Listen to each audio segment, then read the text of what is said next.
Okay. Okay, so it's nice to see some of you here. As I said, I will not be able to take the live class on Friday, like means this like day after tomorrow, due to a research related engagement. Therefore, I'm recording this lecture and it's good to see some of you. So yeah, let's have it like a live class. Okay, so we have been discussing this topic of deadlocks and maybe a 3-minute to 3-4 minute recap. So we have understood what deadlock is, and we have formally almost defined it as in deadlock can arise if these 4 conditions hold simultaneously. So there should be some processes waiting for some other processes, and those processes in turn waiting for other processes who are also waiting for others and so on.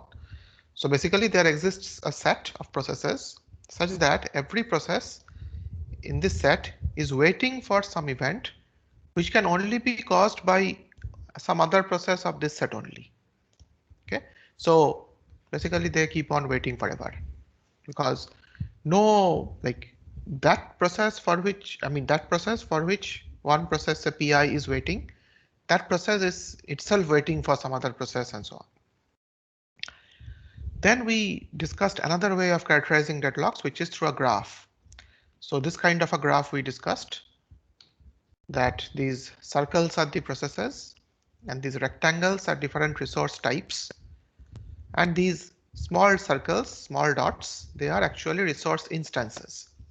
So a particular resource type can have only one instance, like say R1 and R3 here, or a particular resource type can have many instances, like R2 has 2 instances, R4 has 3 instances. And we discussed these edges. That means when a process is waiting for a resource, then we put an edge from the process to the resource, like P1 is waiting for an instance of type R1. So this is a request edge. The other edge is an allocation edge. So here this instance of R1 has been allocated to P2. Right, so this is how we discuss this graph, the resource allocation graph, and we understood that the presence of a cycle in this graph may indicate a deadlock. Right, so it's not essential. So you might say it's a necessary condition, but not a sufficient one. Okay, so yeah, if the graph contains no cycles, then there is no deadlock. If the graph contains a cycle, there is possibility of a deadlock, but there is no guarantee. Yes, one guarantee is there. If only one instance per resource type, then a cycle becomes a sufficient condition for a deadlock also. But if there are several instances per resource type, then it cannot be said that a cycle in the resource allocation graph directly indicates a deadlock. Okay, so this is how we have characterized deadlocks. Now we have come to handling deadlocks. That is our main point of discussion for today. And we ended with this slide where we said that, so basically there are 3 broad approaches of handling deadlocks. One is that ensure that the system will never enter a deadlock state. This is usually called deadlock prevention and avoidance, which we will discuss today. The other is, okay, even let a deadlock happen, but then detect it and then do something to resolve it. This is called deadlock detection and resolution. And the final thing is to completely ignore the problem of deadlocks, pretend that it never occurs. And surprisingly, this is what is used by most operating systems, including Linux or Unix. This is because deadlocks are rare, and more importantly, as we will discuss these methods today, like deadlock prevention, avoidance, and all, we will understand that they are very complex methods, or like costly or expensive methods. There are algorithms, but if you actually have to use such algorithms time and again, like say you have an algorithm for deadlock detection, but you have to run it ever so frequently to detect if there is a deadlock. So doing this will actually create more pressure on the system because this algorithm will also use several resources and so on. So what OS designers have found is it's best to ignore the problem and pretend that deadlocks never occur. If it happens at some point that some processes get into a deadlock, then the human beings using those processes will get impatient and some of them will simply kill their processes. That is the standard assumption. Okay, so let us now actually discuss some methods. Let's start with deadlock prevention. So here the basic idea is what is written in blue here. So basic idea is, so you remember we had discussed 4 necessary conditions for deadlock. Those 4 have to be valid if a deadlock has to exist. So here the main idea is ensure that at least one of these necessary conditions do not hold or cannot hold. Okay, that is the basic idea. And how to do it? Basically, impose some restrictions on how processes can request for resources.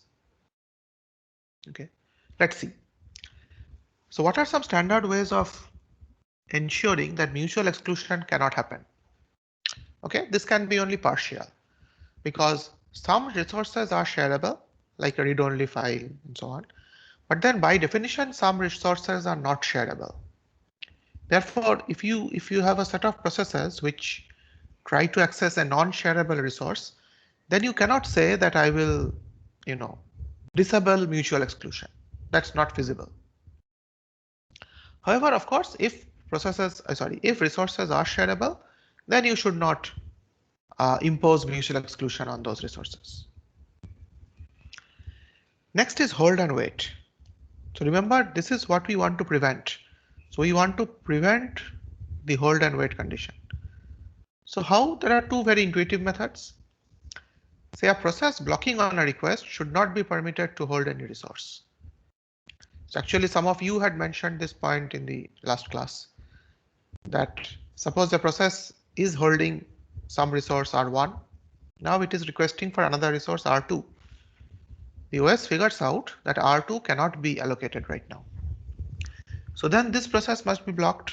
So then why even allow it to continue holding R1? Rather free it, either free R1 so that it can be used by some other process. The second variant is a process holding a resource should not be permitted to make additional requests. But this seems a bit bad because maybe the process has been reading till now it will write. So how can that happen? So basically a simple and practical approach is that require a process to request and be allocated all of its required resources before it begins execution. Okay, this is a simple scheme that it makes a rule that in this system, every process before it begins execution has to list all the required resources. Okay, so it's a simple approach, but the problem is it will lead to low resource utilization. Why do you think there is this problem?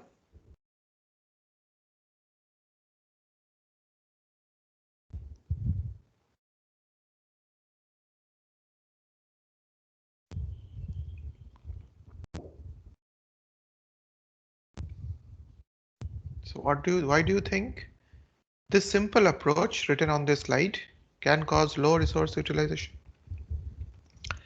Yes, Shubham, resources will sit idle, but why? Yeah, okay. So Ayush has a better answer. I guess Shubham was also trying to say the same thing, but yes. So exactly what Shrihas, Ayush, they have pointed out. So maybe a process needs to do a lot of operations and then write a small piece of like text to somewhere. Now, if it right from the beginning, if it continues to reserve, say, the printer or some file to which it needs to write the information, then throughout the process, throughout the time when it was doing computations, this resource will become blocked, right? So that's not an ideal scenario. Resources are costly, therefore we want them to be shared as much as possible. Therefore, allocating resources to the process throughout its lifetime is not a very good option. Okay. Let's proceed to other ways of deadlock prevention, and we are again going ahead with the same idea that we will prevent the necessary conditions for a deadlock to all of them for existing. We will ensure that all the necessary conditions for deadlock cannot become true. The another necessary condition for deadlock was no preemption. We can prevent that or we can disable that. How? Let's say the OS makes this rule that if a process that is holding some resources requests for another resource that cannot be immediately allocated to it, that means this process has to be blocked, then all resources currently being held by this process are released.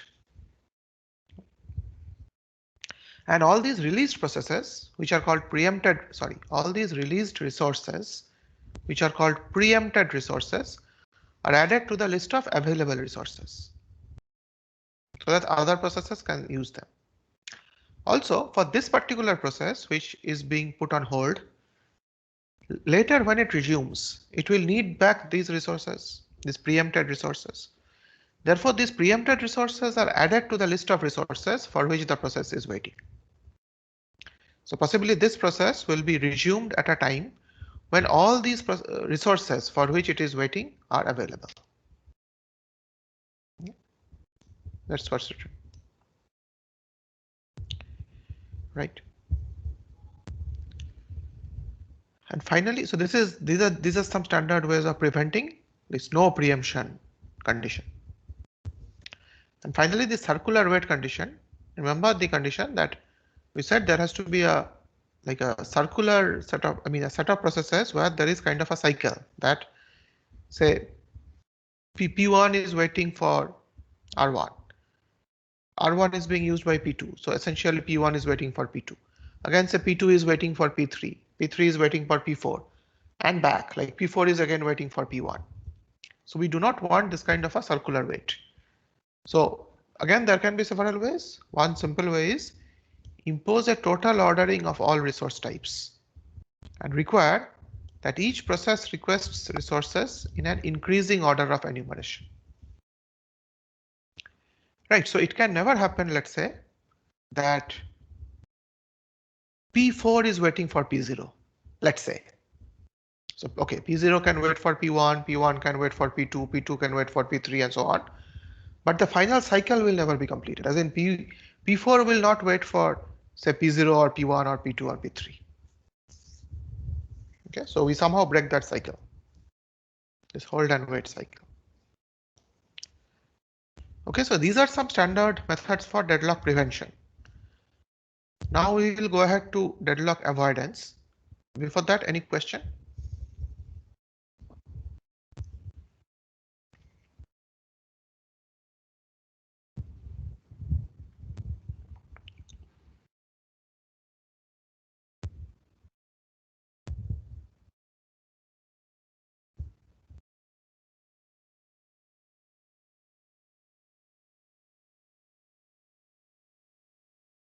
Okay, if not, fine. Yeah, I think these are simple things. So fine, let's go ahead to deadlock avoidance.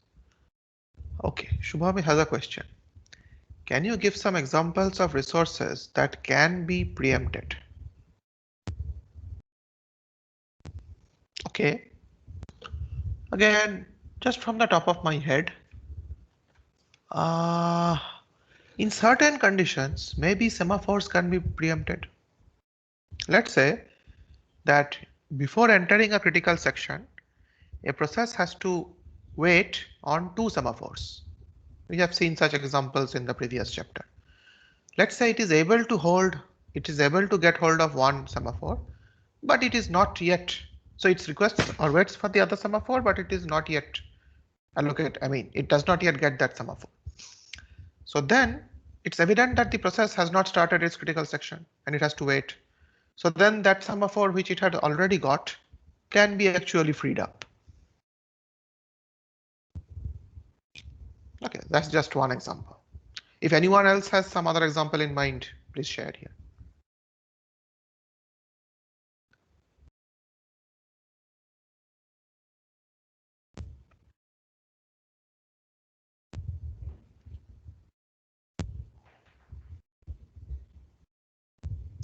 Or maybe 2 files, like, yeah, it wants to, so this process wants to, so there are 2 files, so both are read and write files. So a particular process wants to read from one file and write to another file. So maybe it has gotten access to the read file that it wants to read from, but it does not yet have access to the other file which it wants to write to. So it has to wait.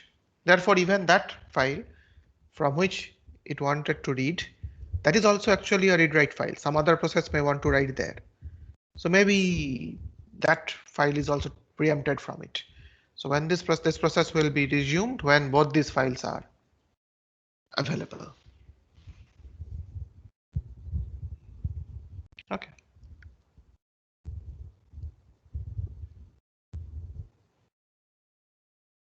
Okay, so let's proceed then. Yeah, deadlock avoidance. So remember that in deadlock prevention, our main idea was that we want to prevent at least one of those necessary conditions for deadlock. Okay, now let's see deadlock avoidance. The deadlock avoidance does something different. The goal is the same, that is to prevent deadlocks from occurring, but it does, the approach is different. Deadlock avoidance, so let me just explain the idea, then I can go to the slide. So every time a process, okay, so deadlock avoidance we will see has some ways of identifying whether a system is in a safe state or an unsafe state. What is a state here? A state is defined by the resource allocation right now and how many other resources different processes would need. We will formalize these. I'm just giving the idea.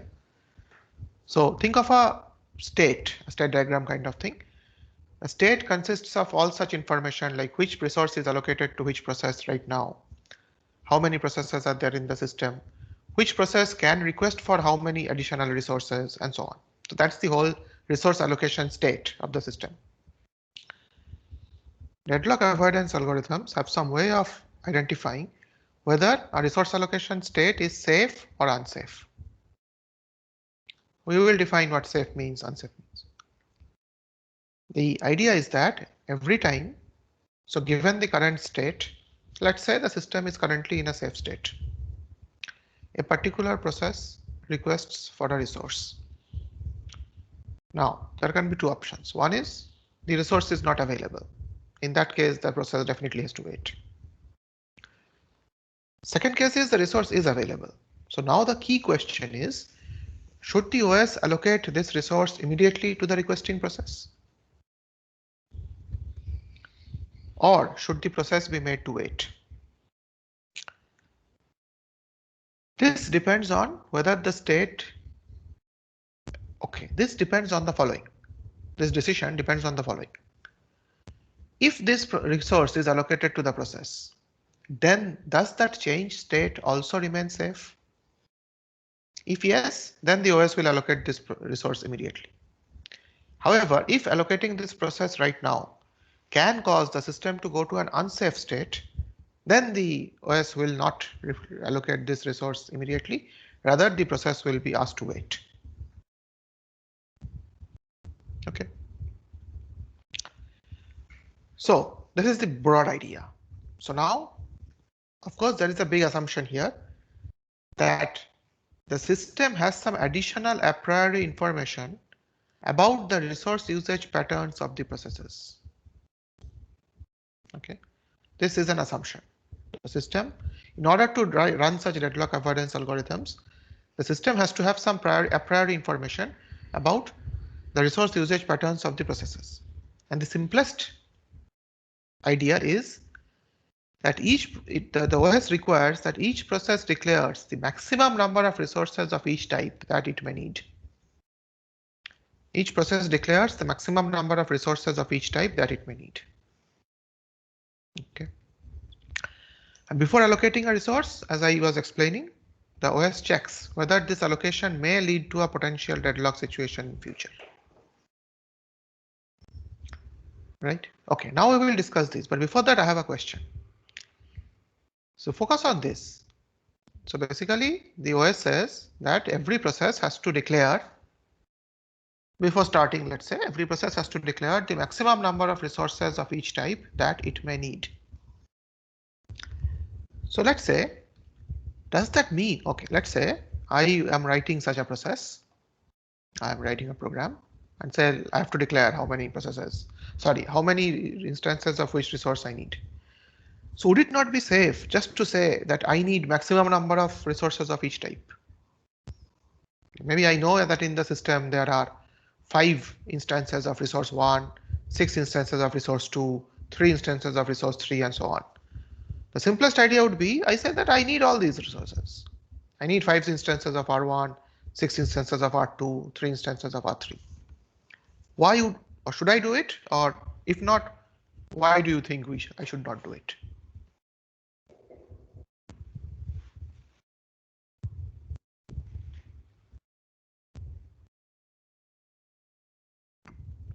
Okay, Sriharsh said would lead to underutilization. Very good answer, but I don't care. I want my resource. I want to simplify my job. Why do I care about utilization of resources?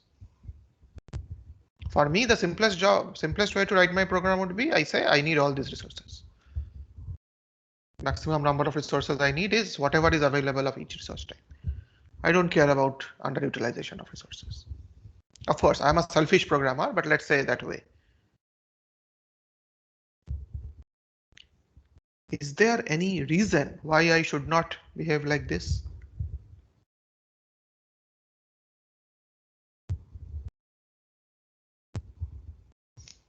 Yes, Shubham, if everyone does this, then running the algorithm will have no effect. Agreed. My question is, why should everyone not do this? Just an intuitive answer. Maybe some of you have heard of, at least even if you have not studied, maybe all of you have heard of something called game theory. Right. So there, like people play games, and then, I mean, games do not mean like cricket or football, but some specific types of games where it's kind of a puzzle kind of thing where there is some condition which ensures that cooperating with others is the best possible way. Right? So if everyone starts behaving selfishly, actually everyone will be harmed. Right?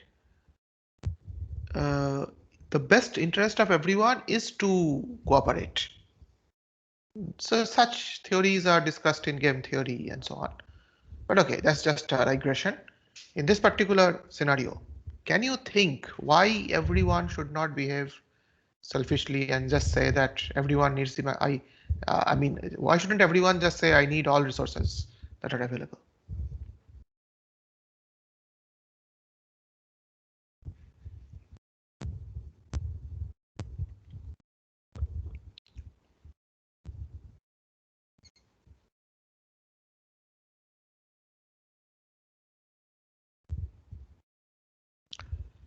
Okay.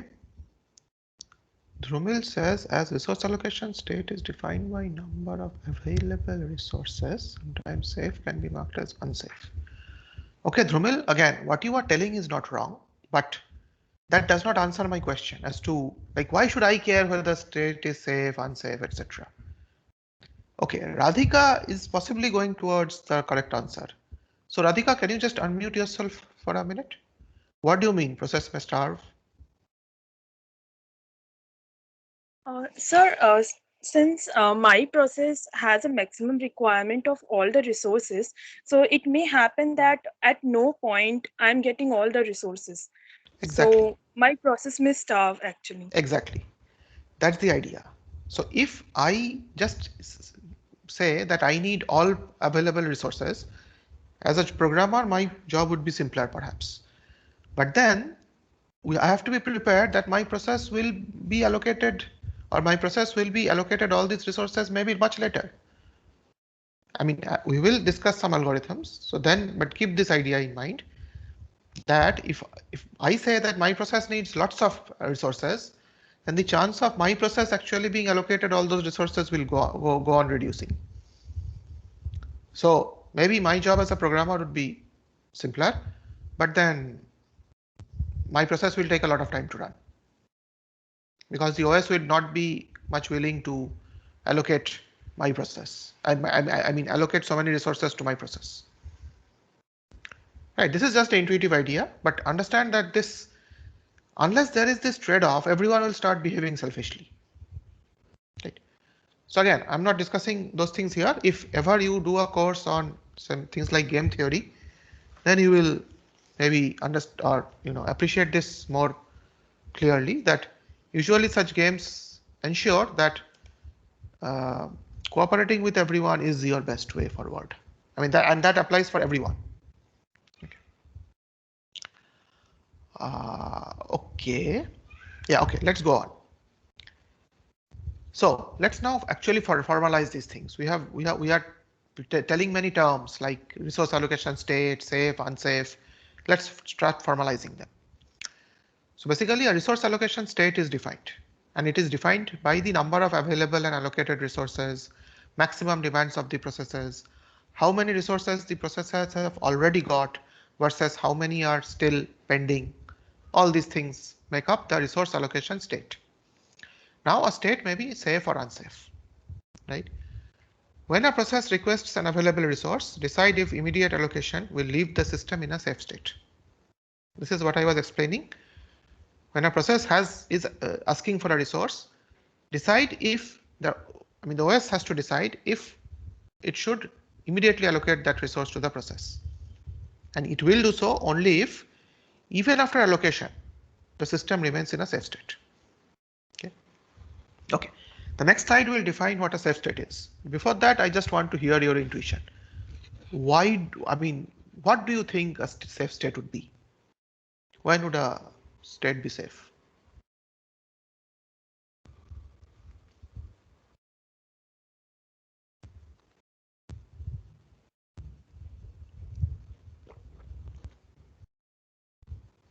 Again, I am not asking for any formal answer, just intuitively.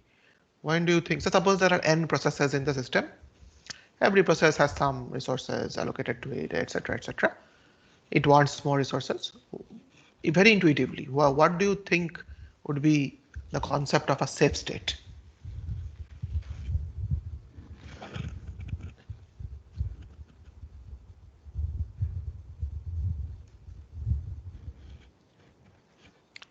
No, okay, Radhika, no two processes require same resource is like impractical, as in it can always happen, right? There are n processes and n is quite large, right? Okay, Srihash's answer is more feasible, no circular weight. Can you formalize that a bit more? So Srihash, you might unmute yourself for a minute. Yes, sir. So basically, if a process is holding a resource and another process requests for that resource, we shouldn't, we would consider it to be unsafe. Wait. No. See again, wait.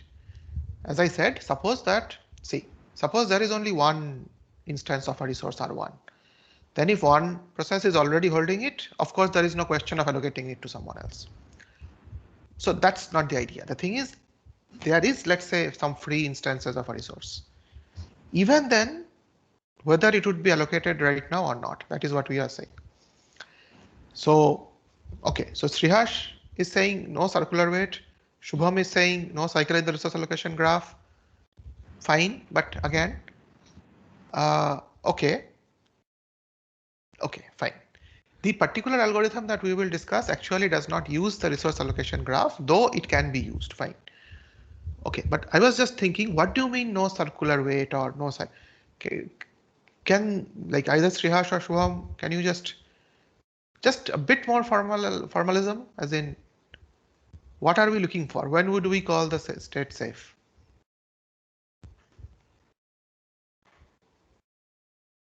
You are in the right direction.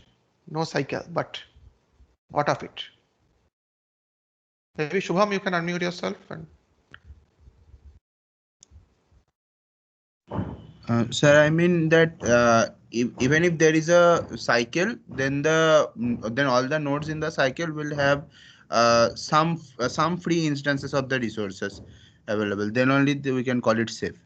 If there are no free instances along that path, then it is unsafe. Think a bit more deeply. Is it absolutely essential that there should be free instances? Maybe at this point, no resource is free. Does that always mean that the state is unsafe? Think a bit more deeply. This is the key point of the algorithm that we are going to discuss. Suppose at this point none of the resources are free. Does it immediately mean that there is a deadlock?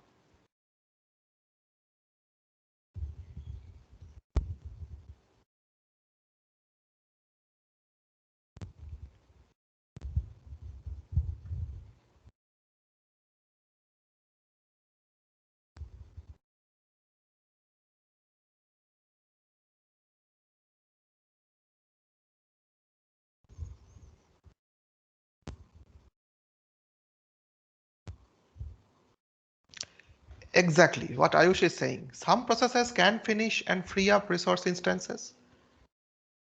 So maybe at right now there is no free resource, but then some process can finish and free up resource instances. Again, see, this is a conceptual point. Just because all resources, I mean, none of the resources are free now, does not immediately indicate there is a deadlock. Some process can finish and free up resource instances, which can then be utilized by other resources and so other processes and so on. So now, can some better answer? Like, when do you think a process state is safe? Okay, let me clarify. What all you said are not completely wrong. As in, suppose there is enough free instance of every resource, then the state is safe. Okay, sure. But then even if resources are not free, even then the state can be safe. If a condition holds, what is that condition? Something which Ayush pointed out in that line. Maybe Ayush, just unmute yourself and maybe you just.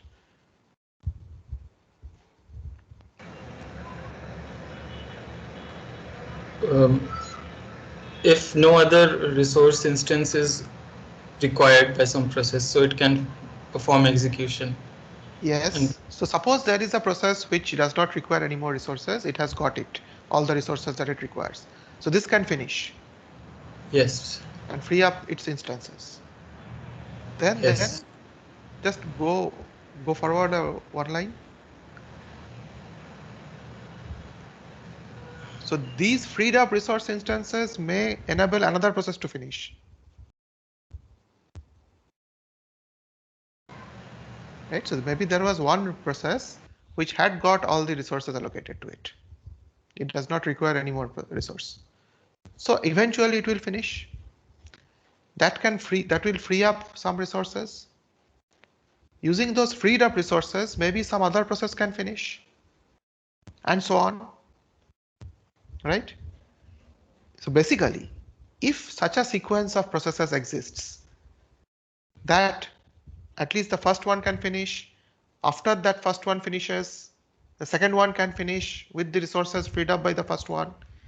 After 1 and 2 finishes, the third process can finish with all the resources freed up by 1 and 2. As long as such a sequence exists, the state is safe. Is it okay? Let me repeat, even say at this current point of time, no resource is free. All resources are allocated. Even then, there is such a even then, if there is such a sequence as I just described, then the system is in a safe state. Do you agree, or you have any questions or doubts? By the way, these algorithms assume that suddenly no new process will come up, etc. So we know this set of processes. These are the processes. So is this clear, or do you have any doubts?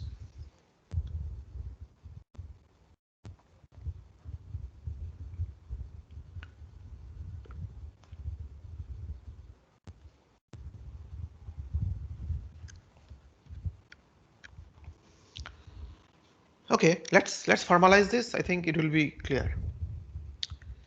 So basically, a state is safe if the system can allocate resources to each process in some order and still avoid a deadlock.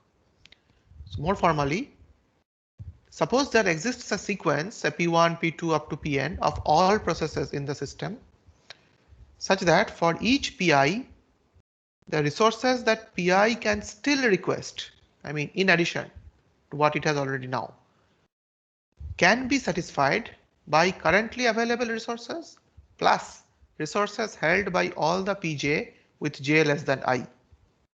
This will be a small I, sorry. As long as such a sequence exists, the state is safe. And this such a sequence is called a safe sequence. Right? And the reason is written in the lower part of this slide. Right? So basically, even if PI resource needs are not immediately available, PI can wait until all Pj with j less than I have finished. And once that happens, like all Pj with j less than I finishes, then P1 can obtain all the resources that it needs, and then it can finish. And once Pi terminates, Pi plus 1 can obtain its needed resources and so on. So basically by induction, all processes will terminate. Right? So this is what I was trying to get at. Some of you reached quite close to that answer. So basically, if there is a safe sequence, then the system is in a safe state, even if no resource is free right now. Okay.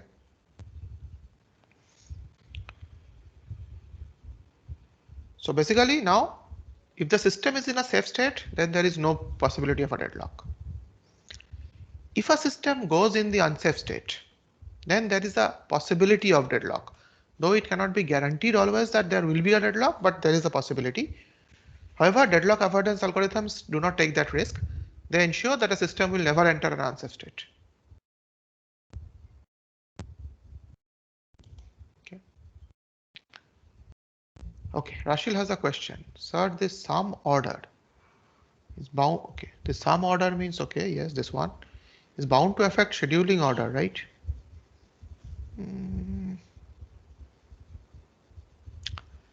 Yes, but like, so what's the point?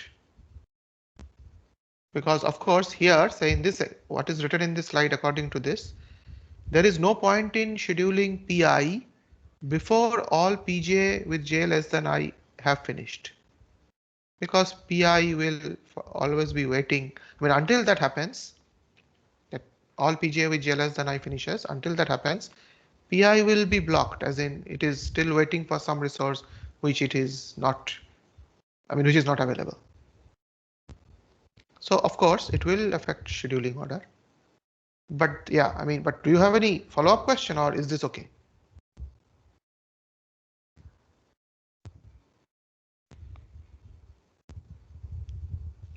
Fine. Okay, so this is the idea. So basically, let's understand that the picture is like this. Every unsafe state does not necessarily mean a deadlock. So a deadlock is a sub part of the unsafe state, like the universe of unsafe states. But then the algorithm will not take that chance. The algorithm that we will discuss actually ensures that the system always remains in the safe state.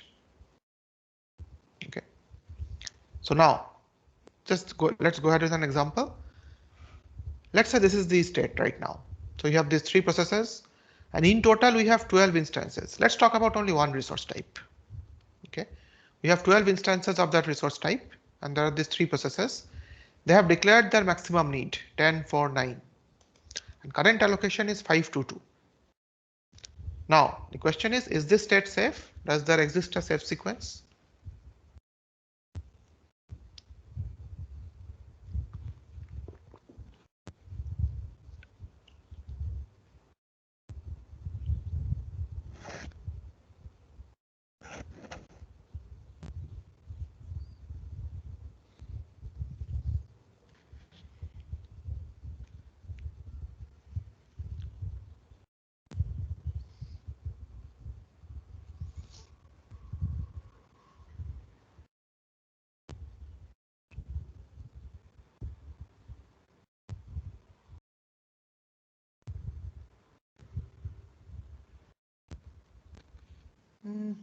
Hey, I thought this was easy, right?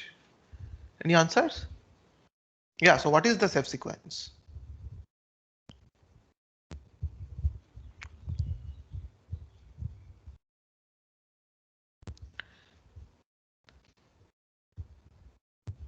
Yeah, okay. Dhrumil says P1, P0, P2. It seems he is correct because see, currently 9 instances are allocated. So out of 12, 3 are still free. So then P1 will maximum request for 2 more resources. I mean 2 more instances. So since there are still 3 free, P1 should not have any problem in completing. Once P1 completes, 4 instances will be available. So then using that, when P1 completes, then how many resource instances will be available?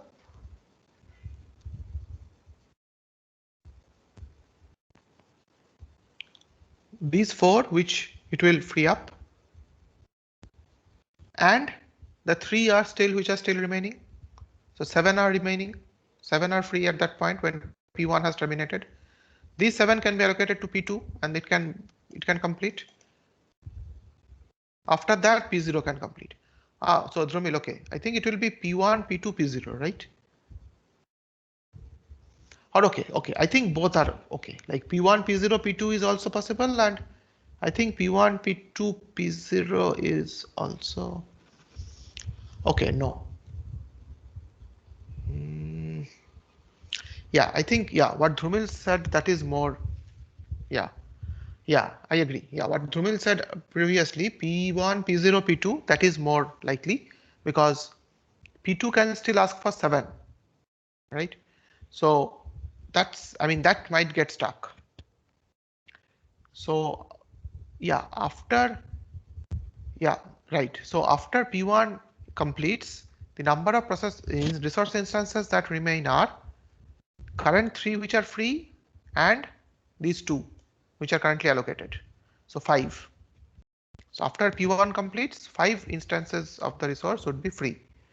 Those 5 can be allocated to P0, which can then finish, and finally P2 can finish. So there exists a safe sequence P1, P0, P2. Okay. Yeah. So good. Now let's see. The second thing is, now let's say given this state, so this was the state which we know it's a safe state because there exists a safe sequence. Now say P2 requests one more resource. P2 requests one more resource. And let's say it is allocated that. So from 2 now it becomes 3. Now think about it. The system state is no longer safe. And the reason is given here.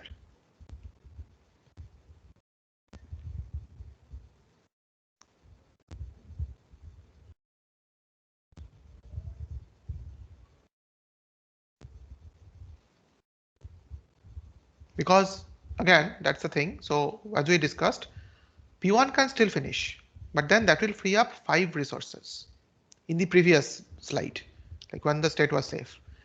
Now if P2 is allocated 1 resource, that means even after P1 ends, we will have only 4 resources. There are 2 which remains and these 2. And that is not sufficient to complete either P0 or P2. So then the system is in an unsafe state. So then according to the algorithms which we are going to discuss, this request from P2 should be denied. That means P2 should not be allocated 1 more resource right now. It should be made to wait. Okay, is this clear?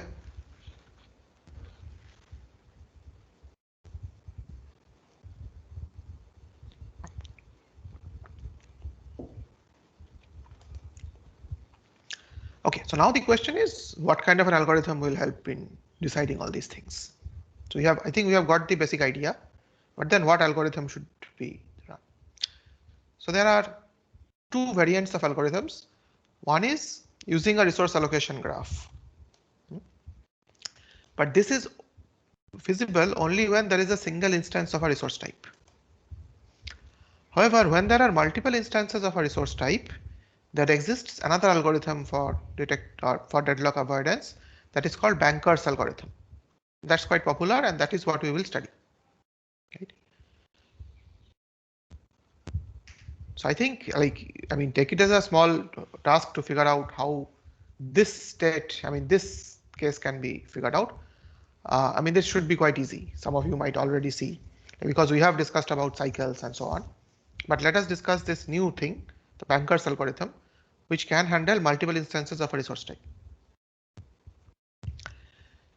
So Banker's algorithm assumes this, that there are multiple instances of a resource type and each process must declare the maximum resource requirement a priori. Right? So also the constraints are that when a process requests for a resource, it may be denied even if the resource is available. Right? As we discussed in the previous example. And also there is this tacit assumption that when a process gets all its resources, it must return them in a finite amount of time. Like a process should not try to hold some resource for infinite time and so on, right? Okay. So now the Banker's algorithm considers these arrays or vectors, if you think. Actually, the algorithm is quite simple, but yeah, it uses lots of data structures and vectors. So there is this vector, okay, let n be the number of processes and m be the number of resource types. There is this vector available which stores how many instances of which resource type is available. Okay. Max is the maximum allocation, the maximum demand of a process. Right. So this is an n cross m matrix because every process has to say how many instances of which resource type it can ask for at maximum. Right. So this is going back to that assumption of Banker's algorithm that every process must declare a priori how many instances of which resource it can ask for. That is stored in max and matrix, n cross m matrix. Similarly, there is another to n cross m matrix called allocation. This is keeping track of actually how many instances of which resource type is currently allocated to which process. Okay. And there is this need matrix, which is basically max minus allocation. So how many more instances of a particular resource type can a certain resource still need? Okay. I think this is simple. If you have any question, you ask. So now just two notations. If x and y are vectors of length n, then we say x less than equal to y if and only if every element of x is less than the corresponding element of y. Right? And finally, we denote a particular row of the matrix as a vector. So allocation I, this is the vector which says, which basically considers the resources currently allocated to process Pi. Similarly, need I vector is stores the additional resources that process Pi may still request. Okay. So this is what the notations which Banker's algorithm uses. Okay, so let's see. After this, we have the algorithm. But yeah, I think, let's not start the algorithm today because it will take some time and it's already 55 minutes. So let's stop here. We will discuss the main algorithm tomorrow and finish off this topic. So at this point, any question?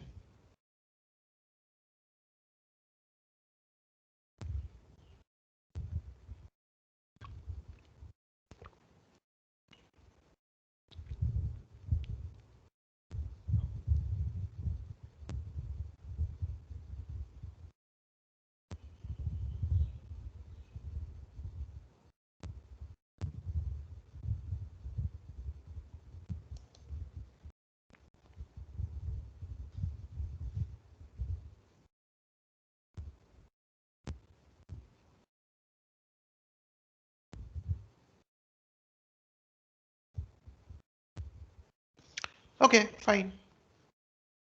So thanks to all of you who attended. Let's end this class. We'll continue tomorrow.